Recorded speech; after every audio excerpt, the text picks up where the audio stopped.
Hello all and welcome to a collection video, and today we are covering one of my most beloved systems and collections. Yes, the Sega Game Gear. Now, why does it mean so much to me? Well, it was the first system I ever owned as a kid, and I still call it to this day the greatest birthday present I've ever received. My parents really did me proud there. Does the 6 battery base still work? It will power up, the screen will come on. Sadly, there'll be no sound. You'll have to turn the contrast right up, play it in a not too well lit room, whilst tipping it at a bit of an angle. So you can still play games on it in the right surroundings, just with no sound. It is hanging on for dear life. It's just because it's that old. Will I get it repaired? Probably not. I want it to stay pure as the day I got it, just because it means that's so much to me. I'd rather get it replaced with a recapped version and have this one as a display piece, just because of memories, basically. So I do have the box for it still. Sadly, that is at my parents', so I can't show that to you. We saw it in the loft only about 2 or 3 weeks ago. Still got that with the insert. The adapter, the AC adapter that came in the box, is upstairs, but that's just a plug and lead, so I'm not going to show you that. However, I do have the instruction manual here with me, and that is very uncreased, tear-free, and still in great condition. Absolutely love that. Who's that guy there? That's telling you how to put the strap on, and I put the strap on from day one and it's never come off the carry handle there at the bottom. So there we go. Still got the instruction manual. So let's show you some of the games. We will start with the one that came bundled with it, which is why it doesn't have the box. It came car only with instruction book, actually. And that's this little fella here, Sonic the Hedgehog. One absolutely cracking little game on this 8-bit handheld. It is fantastic. Obviously, the Master System is also basically a port of it as well, or one is port of the other, or they just ported to both at the same time.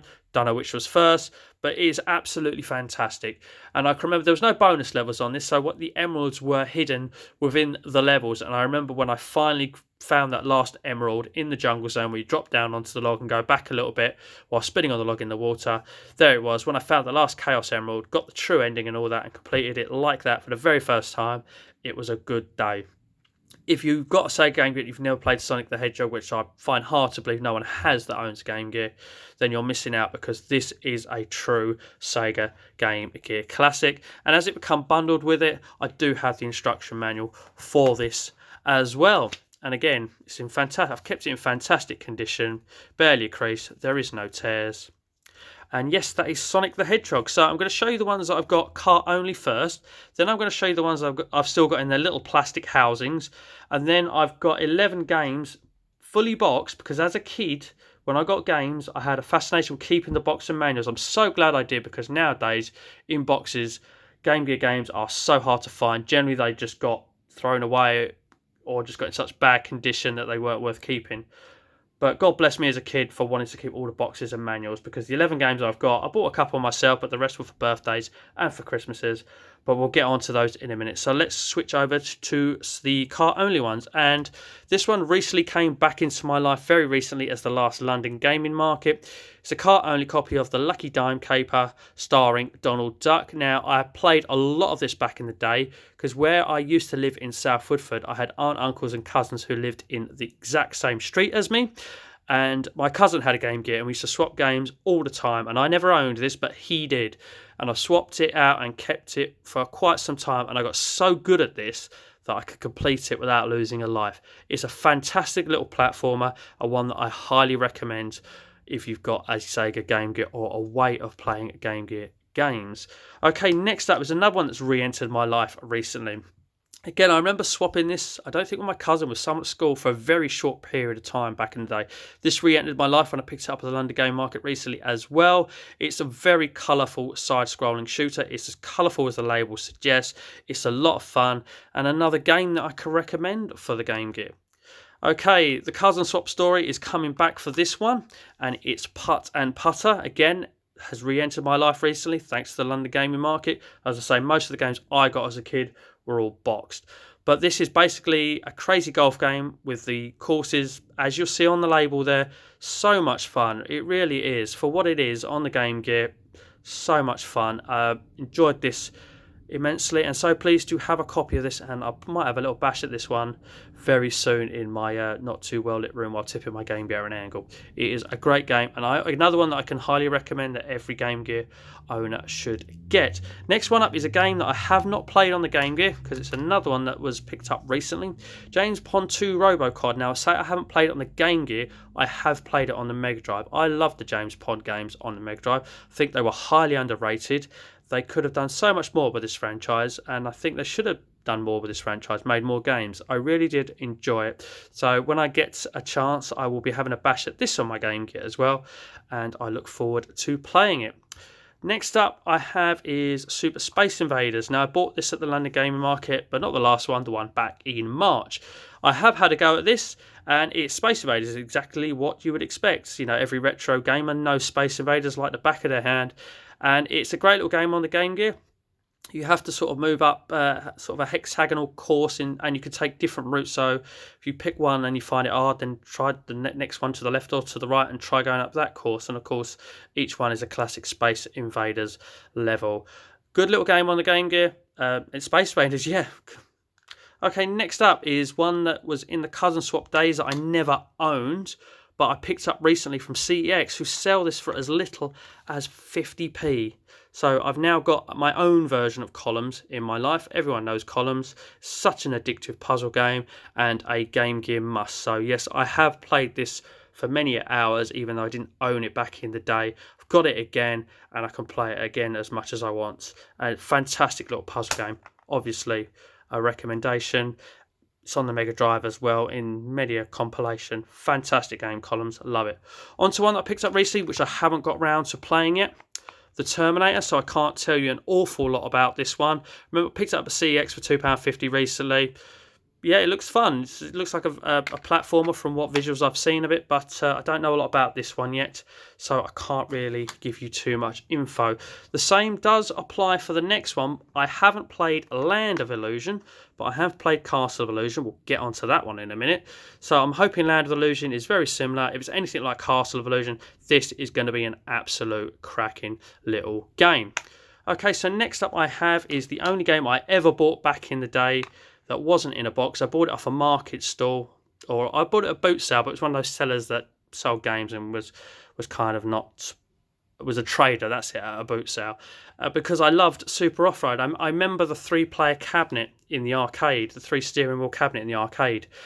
So much multiplayer fun, and this is actually a really good port. It brings the best out of the game. It's a fantastic little port of Super Offroad and thoroughly enjoyable. I think I actually didn't just pay £8 for it, because I remember buying Sonic Spinball complete in box, and I did actually pretty much do a straight swap for about the game and £2. Although looking it back at it now, Sonic Spinball boxed for the Game Gear would be something really worth owning to this day. However, he did have a manual for it, so I do have that as well.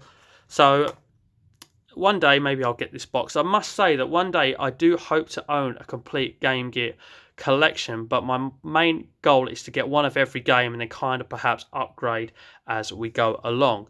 And then, can you imagine getting that entire set of Game Gear games boxed in this day and age is going to be difficult. And talking about box games, it is time to go on to the box ones.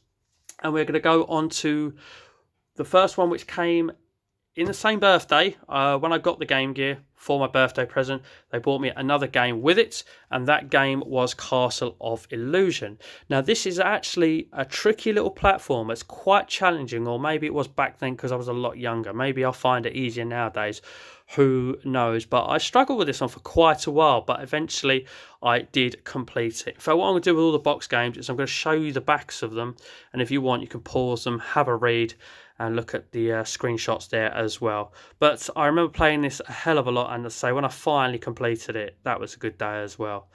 And it was a little challenging, yes it really was. And I remember the first level was kind of a spinning tree, and that was really easy.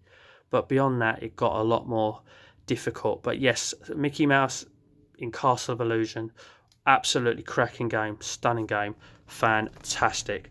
Okay, the next one I know I bought. I think I got some money for my birthday, and then I saved up a lot of pocket money, and eventually I bought Super Monaco GP. As you can see there on the front, from Woolworths for £19.99 back in the day. Now, unfortunately, as a kid, I kept all the boxes, but I didn't remove labels. However, I can't remove that now. That's welded on there. That'll just ruin it. But it's there for a little bit of nostalgia as well, I suppose. So let's have a look at the back of the box. All I can remember about playing Super Monaco GP, again, it was one of the first games I owned. You'll see the map there at the top of the screen. A lot of time you'd spend looking at that map and then trying to preempt the corners on the screen below and then pressing turn as the little red dot appeared towards the corner. I mean, I think you could upgrade your engines. That's what one of the middle pictures is, and buy new engines and stuff like that. And again, I remember when I finally got to that last course and finished it, which was Australia in this, that was a good day. Again, Super Monaco GP, happy memories with this one as a kid. And on to another game that I'd saved up pocket money for and actually bought myself, and that is Streets of Rage. As you'll see there, I left the label on this one as well. I bought it from a Dixon's back in the day. I specifically remember that. And what a game it was. There we go, there's the back. Obviously, everyone knows about the Sega Mega Drive version. Now, this version only has 5 levels as opposed to, is it 7 on the Mega Drive? Can't quite remember off the top of my head. You can only be Axel and Blaze in this. There's no Adam. And it's still a fantastic little port for the Game Gear. It really showed what the Game Gear can do. And I had a lot of fun with this. I remember a tactic to complete this game was to do a lot of jump kicks. Basically, you could pretty much fly and kick your way through this game. Even on the hardest setting, I managed to complete this. Fantastic game. Streets of Rage on the Game Gear. Cracking little fire, isn't it? We all know it is. Okay, on to one that was a birthday present once upon a time. Obviously, I loved the first Sonic, so I wanted the second Sonic. Second Sonic was much more challenging than the first one, I thought. There is a cheat code on this to skip levels. I remember that because of all bosses on this one that I found the hardest was the first one. It was these 2 pincers thing that came up the floor, and the ball would this metal ball would bounce behind you, and it would kill you in one hit because you didn't carry coins through to it. It was so frustrating and hard to time bouncing on the pincers of this thing and then springing off under the ball. It was really tough, and the day that I finally got past that quite quickly and then beat the game was a good day. And it's an absolute cracking game. That little minecart level there is brilliant, and the one we fly in the hang glider, just fantastic sequel to a fantastic game. And we're going to go on to sequels and talking about them even more with Sonic the Hedgehog as I show you the next one, and what is a real hidden gem amongst the Sonic franchise in general, and that is Sonic Chaos. This was another birthday present from once upon a time, and this is an absolute belting Sonic game. Absolutely fantastic. Look at those giant rings, and the bonus levels on this were amazing. I think that's what that picture is, a bonus level where you fly on rocket boots and collect big rings. Fantastic game. Had so much fun with this. Absolutely love it. What a game this was. A real hidden gem of a Sonic game. Okay, so the next game was a surprise birthday present. It was one that I never asked for. However, it's not a bad little game. It is not in your usual box of the grey patterned, the grey very crisscross pattern that you've got there, complete with a little foil sticker. Batman Returns, a very fun little platformer actually for what it is. Remember this not being too difficult actually. Obviously you can do a little bit of swinging there. The penguin on that duck there was absolutely fantastic. I remember coming across that for the first time. How much fun was that? But it was brilliant. Look, you loved it on the silver screen. Now live the adventure on your Game Gear screen. And it was a really good game. A really good game, actually. Fun little platformer. Indeed. Okay, next up we have my only sports title. A football game. And I bought this myself. And I bought it because it was cheap. It was super cheap in the sale. Super Kickoff. Not the greatest game, to be honest with you. Not a great football game, in my opinion. I did manage to cheese away of scoring a goal where if you do the lob pass straight as you're running down the centre of the pitch and get the lob pass to sort of almost fall in front of the keeper without him grabbing it, you could volley it in the net nearly every time. And I got that down to a T and would be able to complete the game and win the league and the championship or the World Cup, as it says there in the description, just by doing that little trick all the time. Shame though, not a great port, not too brilliant of a game, but yeah, still nice to have a box copy of this in the collection. Next up, another game I bought myself, and I remember buying this in the Blockbuster video section, because obviously I know they did rentals, but they did sell stuff as well, and that is Ariel Assault. I did like my side-scrolling shooters, and I remember having a Game Gear poster on my wall in my bedroom of all these games, some that I had, some that I didn't have, and this one was just so well sold on that poster that it sold the game to me, and I had it. It's not a bad side-scrolling shooter. It's not the best. However, I remember getting to one point all the time, or one level all the time, and struggling, and always dying it, and it had no continues, so you had to get good at the game. And I remember getting past that level for the first time, and it was wow. And I got on to the next one, and oh dear, I think I lost the only life I had. I'd never got to that level again. So maybe as I've got older, my reaction times might be a little bit better, and I should give it another try and see how far I get. This game is very common nowadays. You can pick this up for next to nothing. Whether you can pick it up box for cheap, my knowledge on that isn't great enough to tell you, I'm afraid. But Aerial Assaults, I do like my side-scrolling shooters, so I did enjoy this. Although it's not the greatest side-scrolling shooter, there are much better games out there.